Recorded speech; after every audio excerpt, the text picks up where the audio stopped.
This is some fascia we're putting on right here. Alright, and then we're going to put a 2x6 right there coming down. It's all some siding we got done. It's looking good on this crazy scaffolding. Yeah, gets tied up there.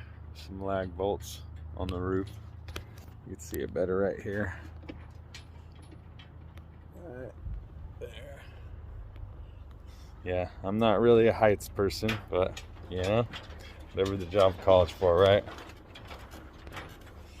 It's looking good, huh?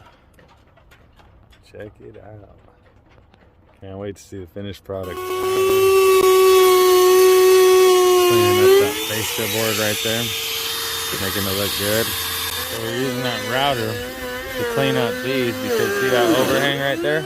That's got to be cut on so that way we can put on a new 2x6 right here. And this is coming out, so we cut it off with the router. So that's what it looks like. Finished. Well, we haven't gotten the fascia on, but see how those are? That fascia is gonna look so nice on there.